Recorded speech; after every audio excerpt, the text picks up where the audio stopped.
Hi, Homeworthy. I'm Jill.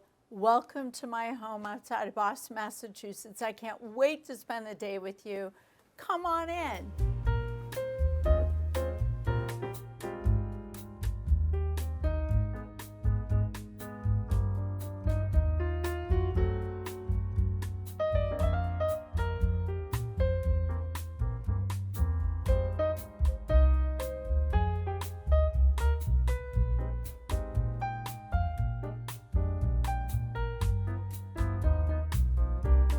You're watching Homeworthy, where we believe every home has a story.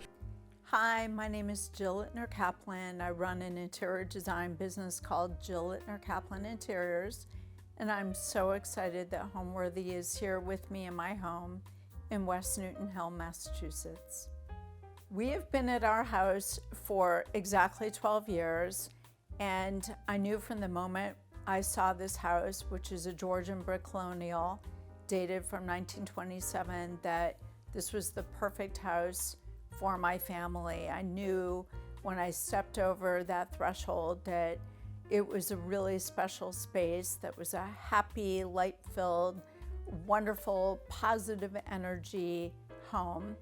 And that said, it really required a lot of reconstructive work from the moment that we took ownership, because the walls in this house originally, from the moment you stepped through the entryway foyer straight up to the second floor into the living room and piano room, had the original dark wood paneling, and the house felt very dark and heavy and conservative and traditional, which I would say are the antithesis of our design style. So the first thing we actually did was strip the original dark wood paneling, and I used a very chalky white semi-gloss paint to unify all of the woodwork from top to bottom of this house. And I wanted to make it feel like a very light, airy, modern space, and the kind of space where I could mix what was beautiful and traditional about the house architecturally, and also my own personal design aesthetic of mixing the modern with the vintage and the antiques. So that is something that I accomplished by getting rid of the dark wood paneling, but preserving all of the original architectural details, like the wainscoting and these beautiful moldings that are throughout the house.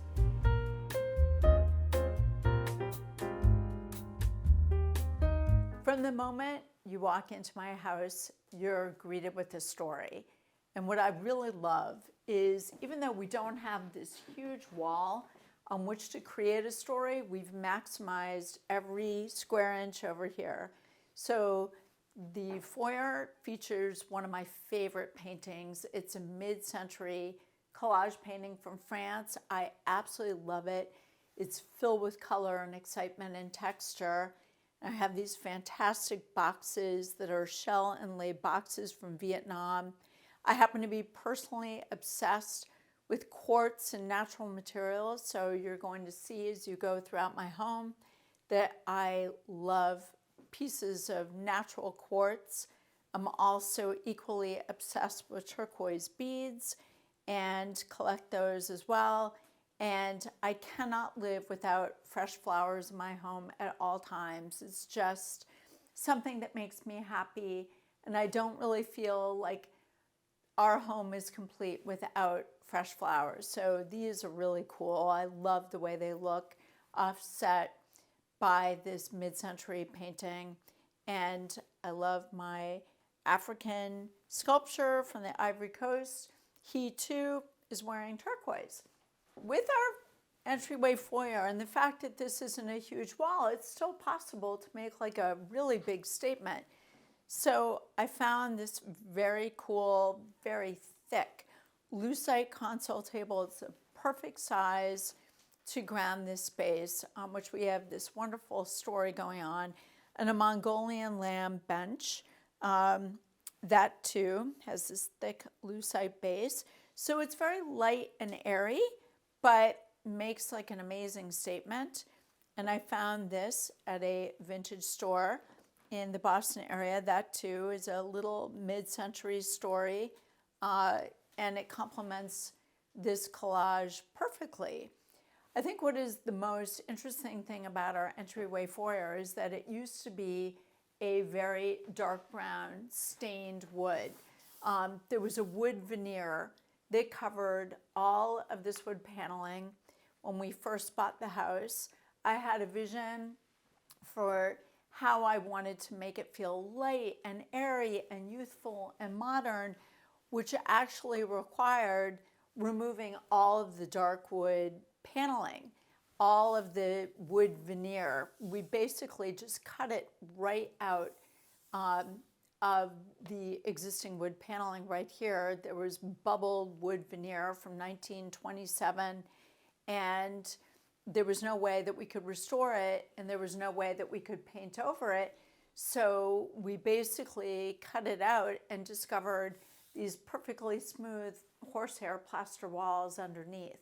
So it was just gorgeous and stood the test of time. So we removed everything dark brown and made it come to life with this chalky white semi-gloss Benjamin Moore paint, and transformed the space from something that felt dark and heavy and traditional into something more modern, fresh, and happy. But I think my favorite treasure in our entryway foyer is our Buddha. And I just think this is the coolest piece. I absolutely love the Buddha. I found our Buddha in an antique shop in Miami Beach many years ago. I thought about buying it for, I would say, a good year, and it almost got away from me, but then it was nagging at me for such a long time. I just had to have this Buddha. So I finally bought it, and it was sent up to Boston and takes up prime real estate right here. It was as if this was meant to be for that Buddha.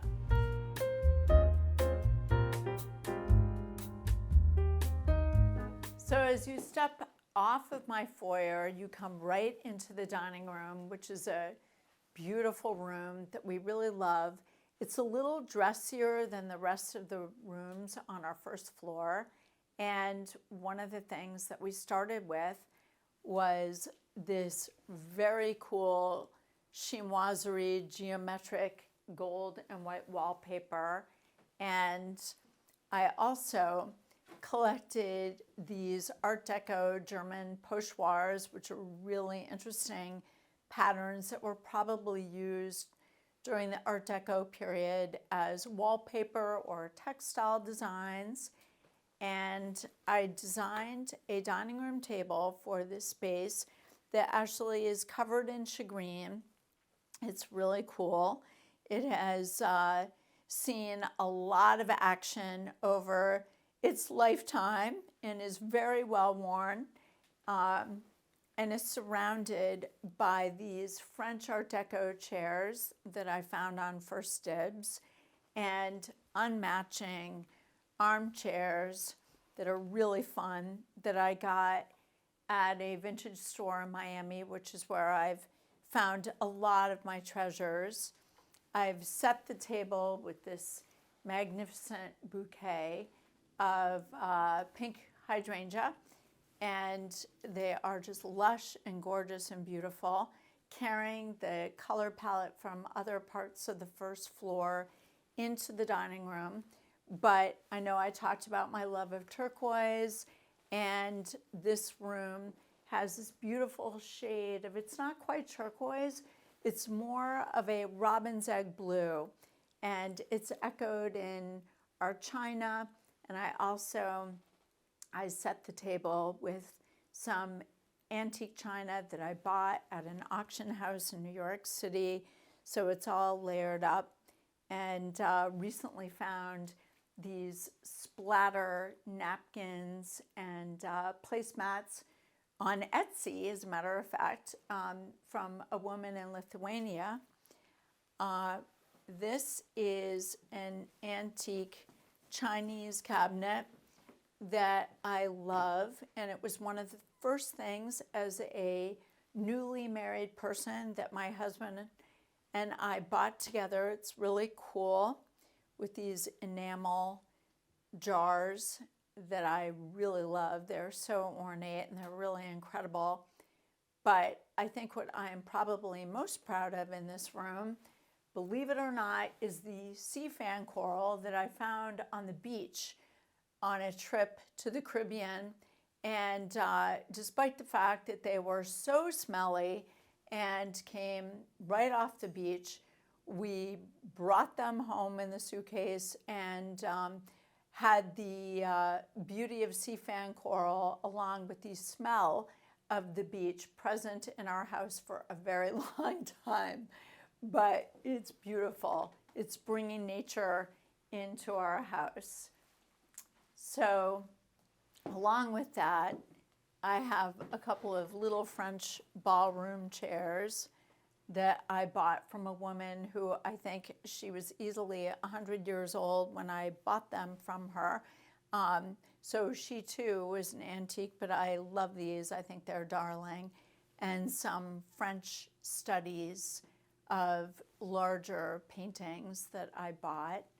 And I love this raw silk that is in the style for all the draperies that we do of a reverse pinch pleat. So our house is very much an example to all of our clients of the work that we do elsewhere, and the style of drapery is so tailored and elegant and simple. So it's a perfect complement to my own dining room, but at the same time, it is also a great example of some of the work we do for our clients. Our rug is a Suzani pattern. Having been to Turkey for my honeymoon, I am in love with Suzanis, and I will show you more of them in other parts of the room and of the house. But this is a classic Uzbekistan Suzani pattern, only in a rug, and that kind of grounds the whole story. I love these Japanese Tansu chests. There are two of them stacked on top of each other to act as a console table. And I found this really cool Rococo mirror at a flea market in New York City many years ago, and then had it painted this beautiful shade of red so that it felt like a true treasure from Italy that captured the Rococo period. So another little vignette and story over here. I love mixing textures and colors, and you can see as you walk from room to room that I really enjoy using very neutral tones on the walls, taupey grays and taupes and sandy whites, in order for all the fabrics which have color and texture and pattern to pop, as well as all of the artwork and the rugs that provide the foundation for each of these rooms. But when you walk into the house, it has a very open floor plan, and you have this beautiful perspective the moment you walk in of this sweeping staircase going up. It's a wide staircase, and it kind of anchors the entire first floor of the house. And as you look to the right and the left into the dining room, into the other parts of the house, into the living room and our piano room, you have this sense of a very collected, curated look that has evolved over time.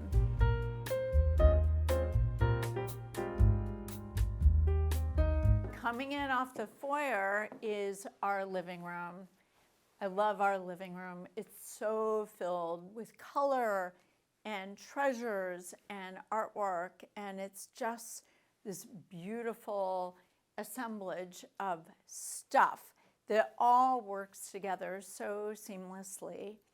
And what I have that is somewhat unusual relative to the way we design for our clients are two sofas that face one another that are anchored off of the fireplace, but they don't match, which is unusual for me.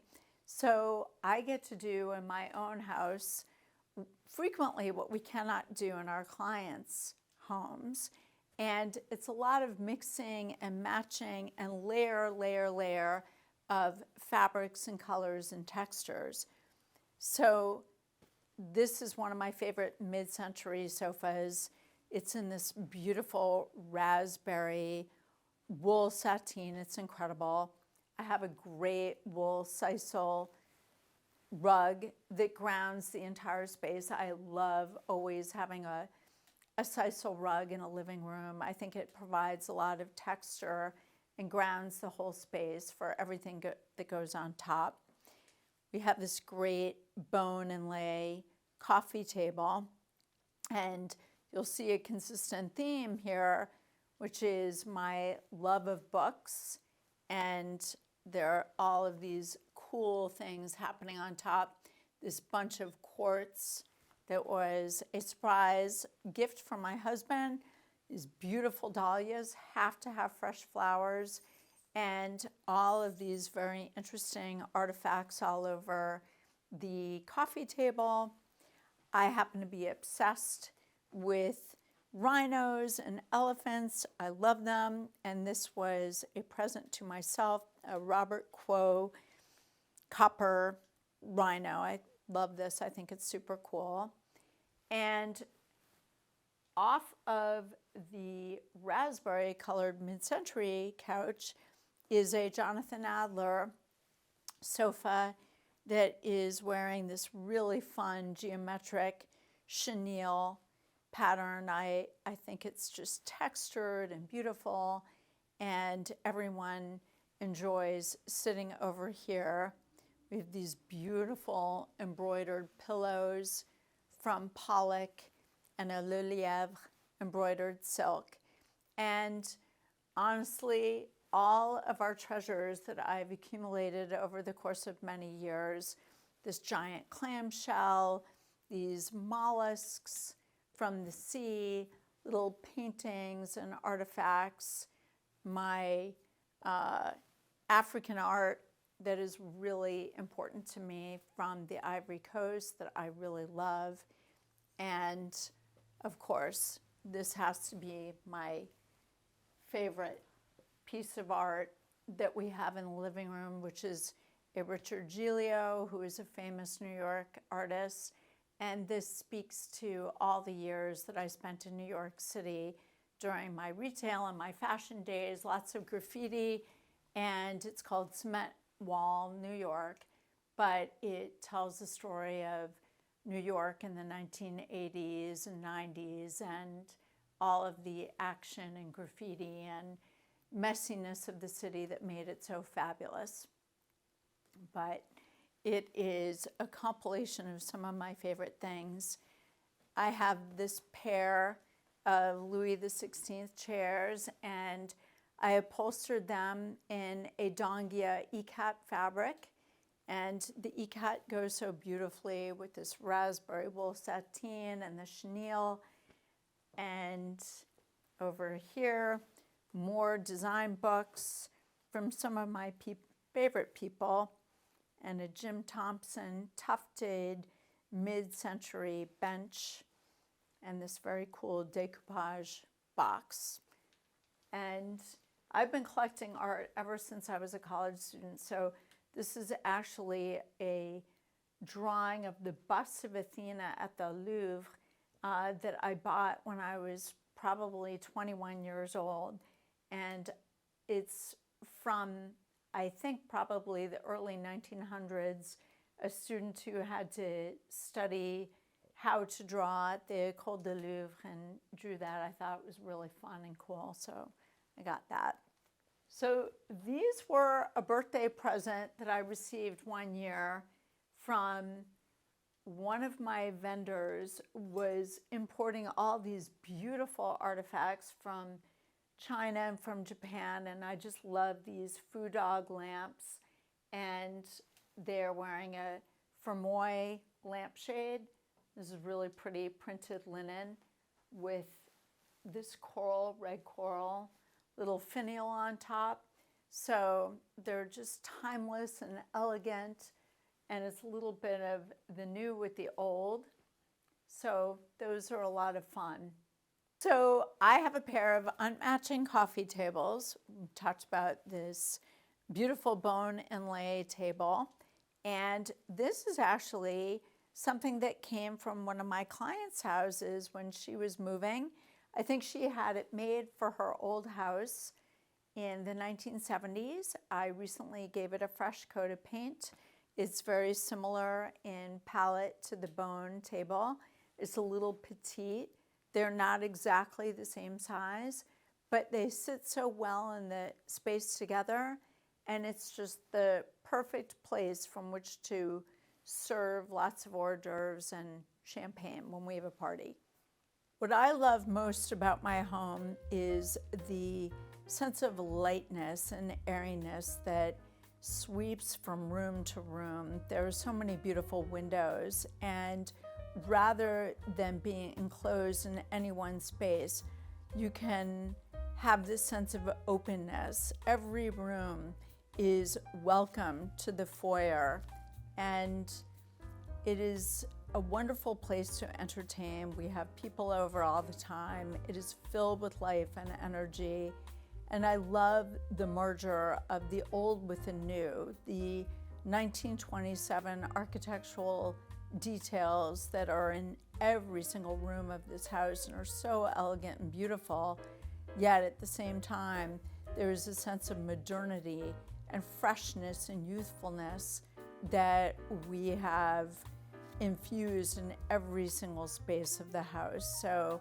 I love that you never get bored as you walk from room to room. There are so many stimulating things to see, whether it's the furniture, the fabrics, the artwork on the walls, the rugs, the lighting. It's an exciting place to be, and I enjoy the experience of walking through my own home because I always see something uniquely different as I go from room to room or floor to floor.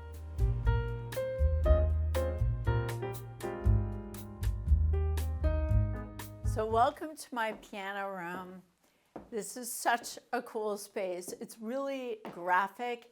Everything in here, for the most part, is black and white and kind of earth tone. And the first thing I bought for this space is this awesome game table. It is fully upholstered in an ostrich print leather. It's mid-century. It's just such a great piece. And then I found these chairs, which seemed absolutely perfect for it. And they have this like incredible detail on the back. They were just made for this table, and I just recently reupholstered them in this beautiful holly hunt tweed. We use this beautiful chessboard. My boys have grown up playing chess with my husband. It can be very competitive sitting at this table, and I honestly don't play chess, but they all do. And so this is a very well-loved, well-used scene over here. We have this beautiful black lacquer piano from which awesome jazz used to be played. And I have this collection of works on paper that are all also black and white, a lot of very special pieces. Once again, my African bust and Chinese calligraphy brushes. I have a lot of these. I think they're really beautiful. They have all this pretty detail. I have this awesome pair of mid-century leather armchairs. So while there's a good game of chess going on, I will just park myself right here and listen to the action. And I happen to love little octagonal tables from Syria. I have a couple of them in our office as well. This has so much detail. There's a lot of pearl inlay and enamel. It's really quite exquisite. and it is the perfect palette for everything that is going on in this room, which is grounded by an Art Deco rug that I bought in New York City many years ago, that is just captures the entire palette for the room. And anchoring this side of the room over here, I have the very first piece of furniture I ever bought after college, this black and white love seat.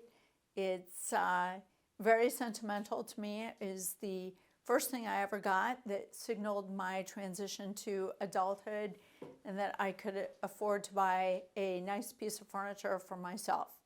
And I found these two really cool marble black and white horizontal stripe lamps to go with it, amidst all of the other treasures, family photographs, and the shell inlaid boxes, and the sculptures that are very interesting and uniquely different from one another, but tell a great little story. So as with the rest of my house, it's all about how collections of things are put together so that it tells like an interesting story.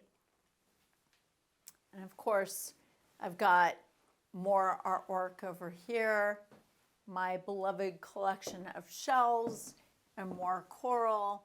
This is how I grew up collecting shells on the beach, and I've never tired of looking at them. Lots of art books and some interesting little screen printed books that I found on a trip abroad as well. I think when someone takes ownership of an old home and you want to make it your own, you can't be afraid to try new things. It's okay to take risks. My own house is an evolving laboratory experiment that I stripped away the original dark wood paneling and made everything a crisp, chalky white. And that was a risky move. And I think it's okay to paint over old moldings and make them white, because that infuses an older space with energy and light. And even going to a high gloss paint or a semi-gloss paint is also a way to infuse an older home with light and energy. So that's one way I would urge people to take a risk when they walk into an older home and envision it with their things in it. The other thing I would suggest is to be unabashedly enthusiastic about collecting things. That doesn't mean that you have to go abroad and bring things home. You can go to a vintage store, you can go to Home Goods, you can go virtually anywhere and find interesting objects and create a collection of them. Put them on a console table, put them on a coffee table. Love books. We have books virtually everywhere in our house, and it's so much fun to be able to sit down and open a great design book or a travel book or look at the story of an artist and be inspired by it. And it's also wonderful to design your home with your own personal story. And that's what we are really about as we help our clients, is to create unique stories everywhere we go. How about if I show you the rest of my house? There's something that is very new and shiny that I'm really excited about, which is my kitchen on the other side of the house that I newly renovated this summer. So why don't you come with me and I'll show it to you.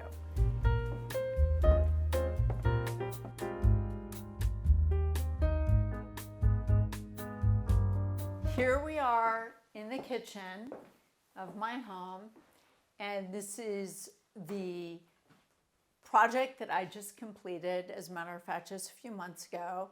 It was a dark space. I was never happy with the cabinets. The cabinets were incredibly well made and beautiful, but they needed a new lease on life. And I just decided that it was time to fulfill my dream of having a light, airy, beautiful kitchen. So what I did was, the cabinets were inherently of very high quality, so it was worthwhile investing in them. So we did this high gloss, light gray paint, and that by itself, doing a high gloss finish on a kitchen cabinet was definitely a little bit of a risky move, because this is a space that gets more action than any other in our house. But I knew that it would translate to something that would make it feel big and open and airy. So virtually all the trim in this space, all the cabinets have been painted uniformly a light gray shade, and really, really pretty in every light condition. And then I use an Ansax rice paper Japanese subway tile and ran it horizontally stacked, ran it all the way up to the ceiling. So bringing the height of the room up as far as possible. I grounded the cabinets with this really beautiful honed dolomite slab material. It's so pretty. I think I've been driving everybody in my family crazy, trying to preserve it and make sure that it doesn't get stained. I'm a little nervous about it, but actually it's been holding up beautifully.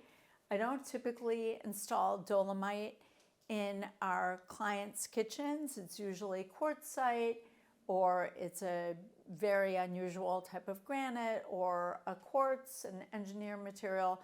So I decided to experiment in my own house with dolomite kitchen counters, and it has proven to be a beautiful experiment. And now I feel a lot more emboldened to do it with our client projects. I have this great hardware, which is really beautiful, polished stainless steel. I installed a new sink, which is kind of my standard for all of our projects. I love Julien's stainless steel sinks with, they call this the Urban Edge. It's got a really tight, very linear feel to it, so that's really cool. And I swapped out our hood with this new, very modern tapered hood. And all told, I am very happy with my kitchen now. We had the pleasure of going to the south of France at the end of May, and I met this incredible artist there. She did these beautiful raw silk canvases, and she painted this, and she sells them as scarves, or they can be framed and hung as paintings. So I was so delighted to find this and bring it home, and it was the perfect piece for this very narrow wall. So it elongates the whole thing and provides that great pop of color that I'm always looking for. And then I love pottery, and I love fat lava. Is this very cool stuff that was born in the south of France. And I actually found this piece that I bought off of Etsy, a great resource to find unusual things. So that is my mid-century fat lava piece. But we work with this amazing potter that does this Japanese technique. So I also have Steve Branfman's pieces alongside the fat lava piece from France, and they are just these beautiful, incredibly glazed pieces that we love and we incorporate into our projects. And of course, I always have art everywhere, can't live without it. So these beautiful little watercolor paintings that I bought from an artist in Provence, and more of Steve Branfman's Japanese style pottery over here. So before we head upstairs, I'd love to show you my powder bathroom. It's really fun. So our powder bathroom, believe it or not, is featured as the example for this Schumacher wallpaper. It's called Nazrid Palace, which I believe is somewhere in southern Spain. But this is a really cool paper. It reminds me of my honeymoon in Turkey and all of these Moorish patterns that were done in mosaics. It's just beautiful. It feels like a jewel box. So I love this space. And then opposite the powder bathroom, we have this incredible china cabinet, which likewise I just did in a high gloss gray paint. And I put this marble slab on top, but it encloses my collection of pink and white china that I am always searching for, like the perfect china. Let me show you one of my favorite pieces in this cabinet. This is so pretty with that monogram on top. It's pretty amazing. I think my personal journey of design actually started when I was in college, and I was spending my junior year abroad in Paris, and nothing made me happier than after school to run into all the Parisian shops and study the way they were merchandising. And I really think it was at that point in time that I got the retail bug. And whether I was at the Marché aux Puces in Paris and looking at antiques and the way everything was put together so beautifully, or I was in a department store, I was so incredibly influenced by the way the French did their store design that really set the foundation for everything that followed. And when I was done with college in New York City, I pursued a career in fashion for quite a long time. I worked as a buyer at Macy's and then at Saks Fifth Avenue, and ultimately decided to go back to business school upon the suggestion of one of my mentors. Told me that if I wanted to nourish my entrepreneurial spirit, which I've always had, that it would be a good idea for me to go back to school and get my MBA.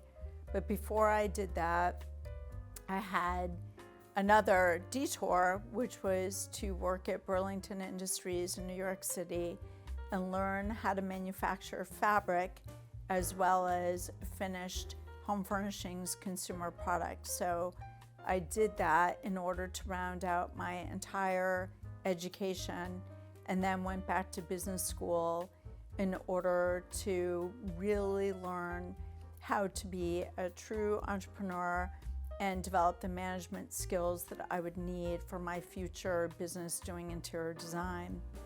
And when we moved back to Boston, I had a management consulting business that I started where I was advising all sorts of different businesses how to run a gallery.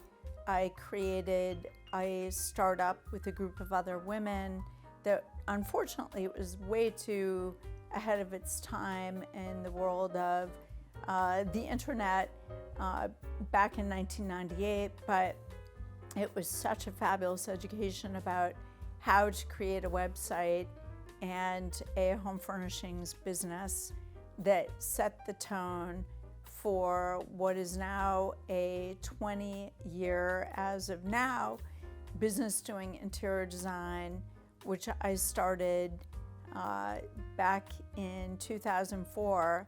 And it was really born of people asking me for help. And I put together all of the experience that I had had over the past and my merchandising skills, my love of textiles, my knowledge of manufacturing, my love of people, and my desire to curate this dream team of people who could work with me to fulfill the needs of each of our projects, understanding operations and management and logistics. And it was just the natural packaging of every experience that I had had before, only applied to interior design. And that is the business that I created then. And it has only matured and evolved over the past 20 years. So here we are today. I'd love for you to join me upstairs. Let's go check it out.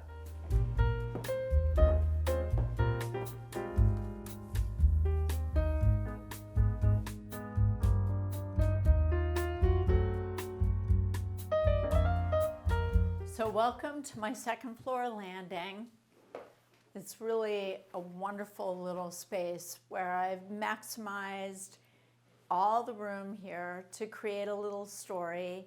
It starts with a pair of lucite lounge chairs anchored by this awesome little shagreen end table with a mirrored top.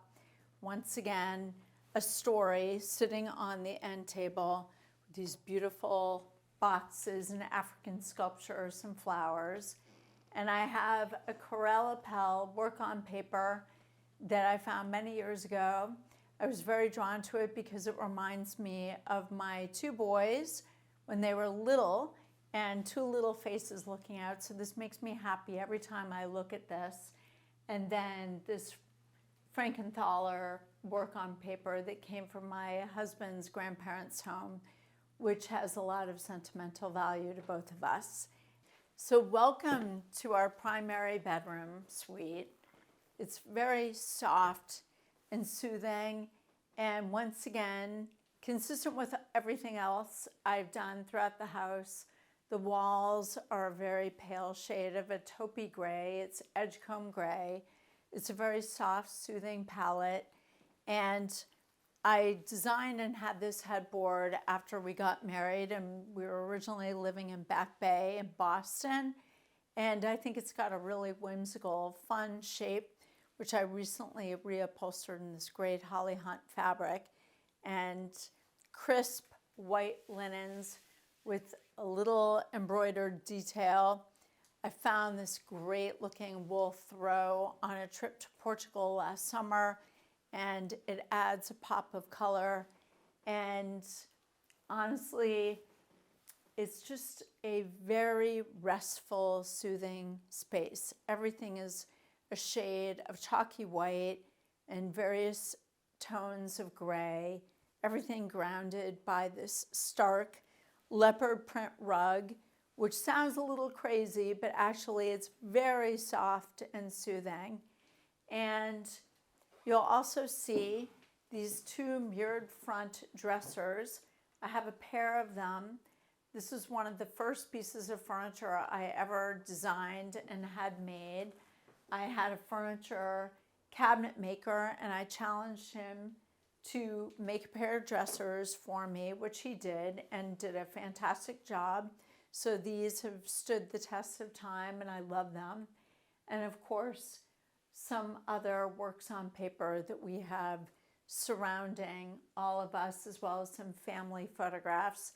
I don't do a lot of family photographs in other parts of the house, but I think in a bedroom, this is so intimate and pretty, and it shows my family over the course of many years. So some embarrassing little baby photographs right there, as well as our wedding, but things that I enjoy looking at every single day.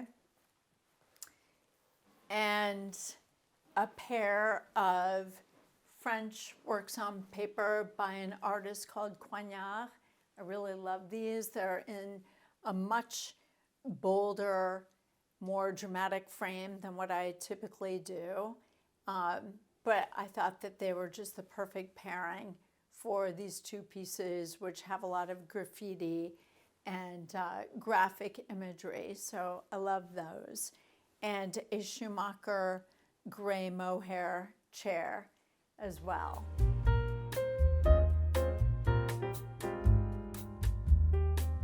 So I'm going to make you guys do a little more exercise today and walk up to the third floor landing.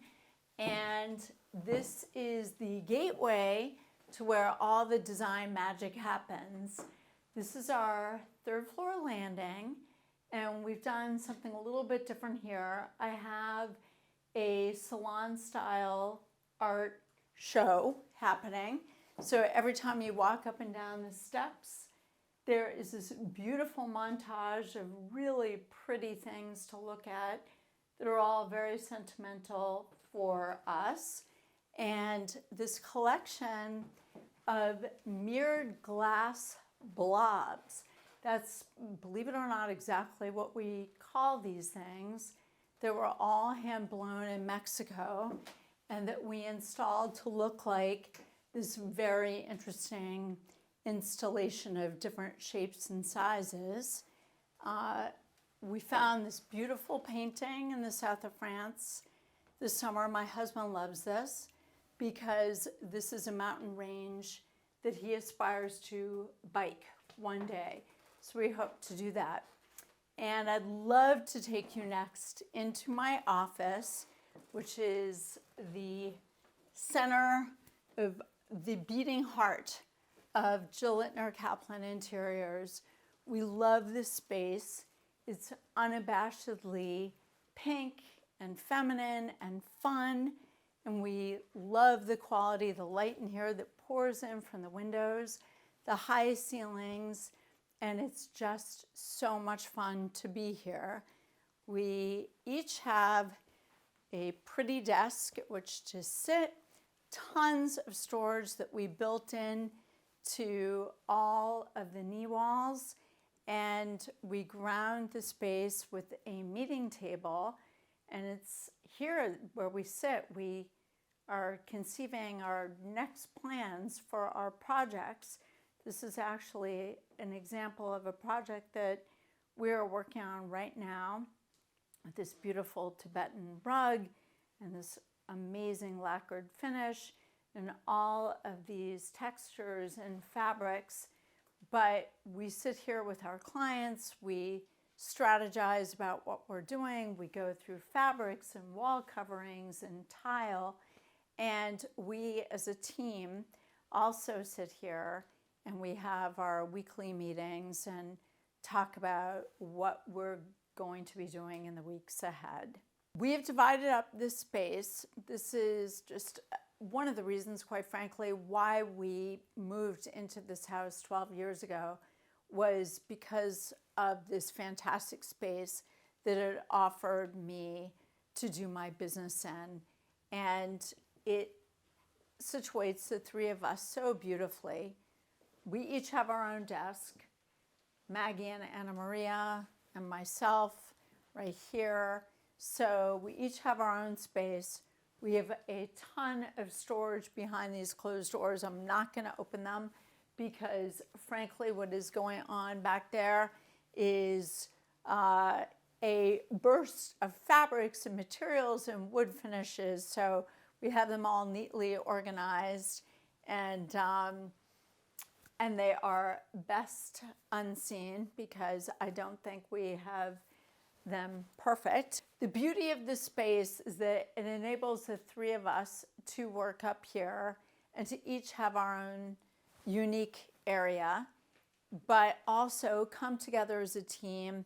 And we have this wonderful sitting area with these two beautiful Billy Baldwin slipper chairs and this super fun, colorful Boussac fabric, and a little treasure from one of our clients, cast-offs, this wonderfully wallpapered chow leg coffee table. It's so much fun. And a pair of Syrian inlaid end tables to this sofa. So everything here is kind of small in scale, so that we packed a lot into this space that is not only a place where the three of us can work, but where we can also enjoy one another's company and enjoy being with our clients as well and get to work with them, getting things accomplished.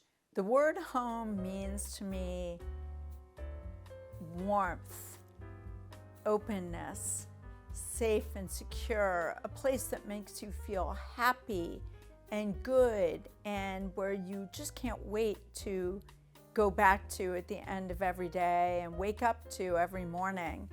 That it's filled with surprises and it doesn't stay the same over time. It evolves and it's full of life and energy and happiness. Okay, Homeworthy, thank you so much for coming to visit me in my house today. We had a lot of fun, but unfortunately I've got to go back to work, so I'm going to say goodbye. I'll see you soon.